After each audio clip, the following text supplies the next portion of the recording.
When the 32-bit generation started, people couldn't wait to see how they could rain death from above. I am the Game Collector, and this is Second Opinion Games, and today I show you 5 video games that shows the Sega Saturn really taking flight.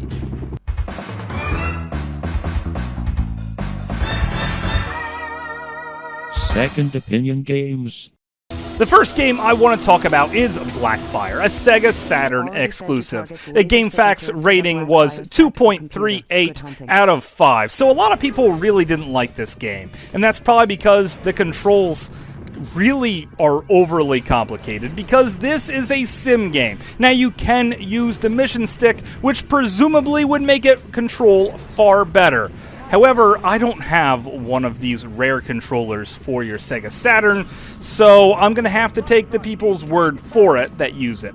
Also, the heavy sim aspect, which means if you get damage on your tail rudder, well, then you're going to spin violently out of control until you give up or crash and die. It also means that maps, where it actually tells you where to go next, seems to be something that the game just doesn't do. The graphics are alright, and it's satisfying to blow things up. The self-targeting is ungodly easy, just pressing the Z button and then shooting everything out of the sky until your missiles are over, or until you take so much damage you just can't control your vehicle anymore. Overall, Blackfire is a competent sim game, but is definitely not for everyone, especially the people that just have a standard Saturn controller.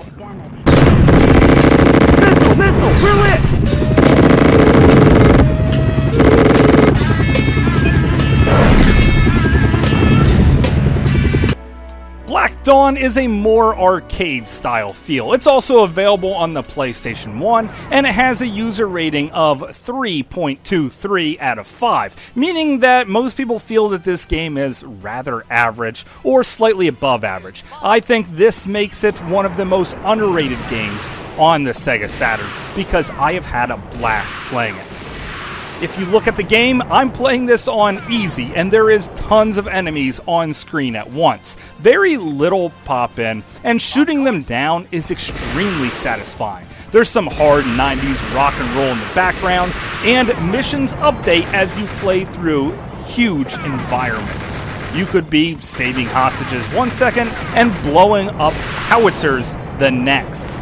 This is an extremely fun arcade-style feel. However, the controls are also overly complicated to the point where it's just insane. That's probably because the limitations of the Sega Saturn controller, not so much the game trying to process everything. Black Dawn is probably one of the best helicopter games I've ever played, at least in the 32-bit era, given all the limitations that they had to work with. And I cannot recommend this one enough, especially because it's one of the cheaper games on your Saturn. So you should at very least give this one a try.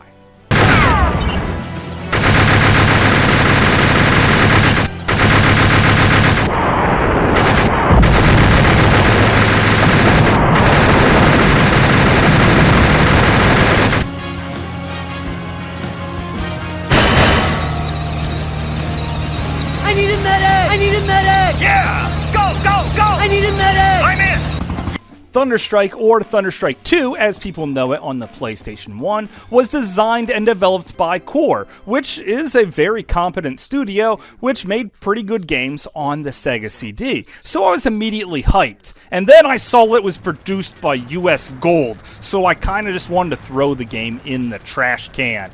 User rating on GameFAQs gave it a 3.25 out of 5, so most people thought it was average. Now, this game is kind of lackluster. The controls are a little bit better, and this time around you could even play in a third-person perspective with a lock-on machine gun that really is useful. Firing missiles, though, you're probably going to empty all of your missiles really fast with no way to reload. So there's that. Also, this has some of the worst pop-in I've ever seen on a Sega Saturn game.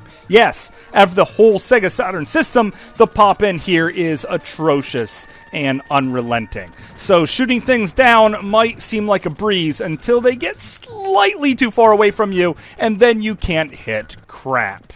The graphics are overall pretty competent. The map system is decent, however you have to hit pause to see where your next target is. And if you don't know about this, well then you're probably never even going to finish the very first mission of the game. Thunderstrike is a decent game, but that's the best that I could say about it. Suggest evasive action. Bandits incoming and looking real mean.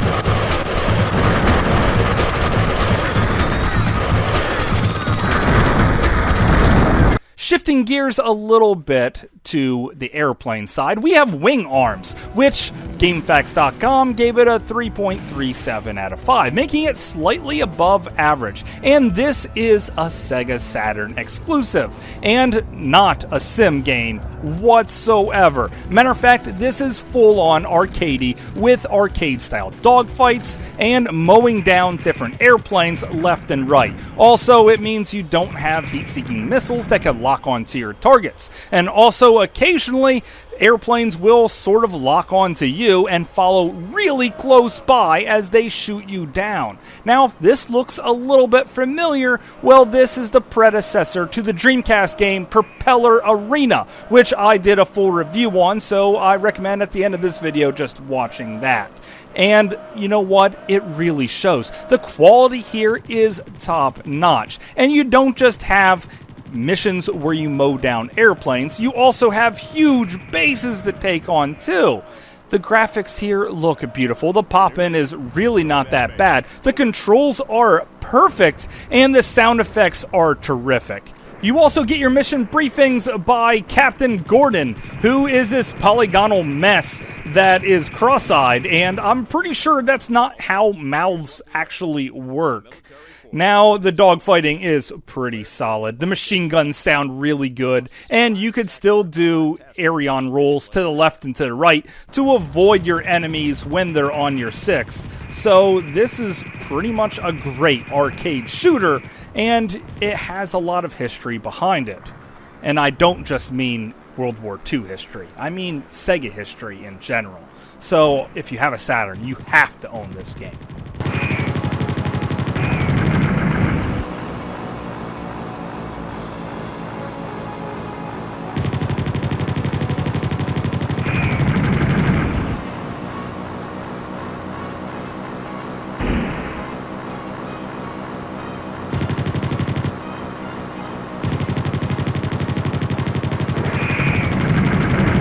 But the best and most expensive game on this list by far is Sega Ages, a working designs classic with a user rating of 3.92 out of 5, making this a really good game. And no doubt, because it has 3 games on it. Now, one of them is just Outrun, which you're in a Lamborghini, and the game is known for its awesome crashes and never wearing your seatbelts, alongside of a super scaling action that will make you hold on to your seat at all costs. And you pretty much have to, because you're going to go flying out of your seat the second you hit anything. But that's not really a flight-based game. Not like Space Harrier, which is a 1986 classic, where you could shoot down woolly mammoths with one eye and dragons alike. I really suck at Space Harrier, admittedly, so this is not something that's my cup of tea. However, the sound effects here are terrific and really bring me back to my youth, spending a ton of time in the arcade. It just sounds like 80s arcade cabinets to me, and that's something that Working Designs did perfectly. The best game on Sega Ages for me is Afterburner 2. After watching the movie Top Gun, everyone should put this in. Now, the arcade cabinet moved like crazy and cost $1 way back in 1987, which was really rough on me, and I can never play for more than 30 seconds before being shot down out of the air. And things have really not changed that much, because I live for maybe a minute max before I am knocked out of the sky and blown up. And it's probably because the speeds here are freaking tremendous, and missiles fly at you from behind and from the front, and they're just all over the stinking place, meaning that you have to move your controller around like a crazy animal if you want to dodge these missiles, constantly firing your machine guns because they never run out, and using missiles as liberal as possible, just launching them every time you hear the words fire, which you will hear non-freaking stop. Now, if you were in a real-life scenario where you managed to knock out as many planes as this one fighter jet, well, then you would be a true American hero. And the graphics here are terrific. The sound effects are arcade perfect, and the game moves so freaking fast, it makes you feel like you're really flying, you know, from a third-person view behind the cockpit, and really not moving like in that arcade with that big giant arcade cabinet thing. But overall, this is a great game. Now, this one is not cheap. Matter of fact, Sega Ages for the Sega Saturn is more expensive than the previous 4 games combined. So, if it's really worth it to you to own this, well, then it's kind of a must-have, especially if you're a working designs collector. So let's go back through these games. Blackfire is a sim game that would be great if you have a mission stick, but everyone else should probably take a pass. Black Dawn is an arcade style shoot 'em up, which if you have only a PlayStation 1, you could pick it up for that system, but I strongly recommend it for the Saturn. It's actually pretty cheap and a lot of fun to play and very much underrated.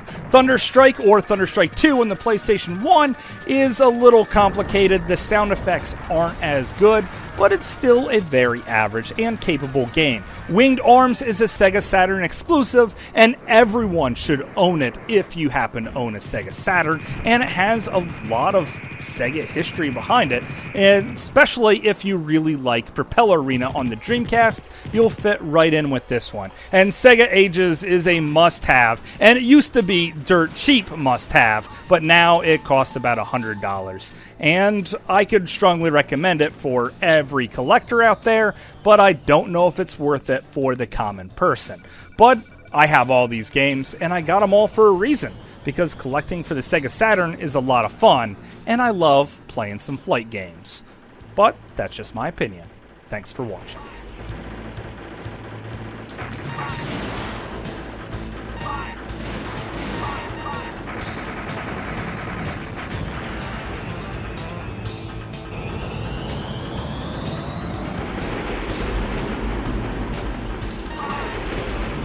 So hopefully you guys enjoyed this video. I had a great time making it, and if you haven't watched my Propeller Arena video on the Dreamcast, I strongly recommend doing that. Or maybe you want to watch my Sega Saturn video where I show off some hidden gems for that system, because there's a lot of them. And I just want to know what you guys think I should cover in the future, because I crave human attention here. I have like very little friends, and I'm stuck in a small room playing retro video games all day long, sometimes to the detriment of my health. So please leave me a message, and until later, I will see you again, guys.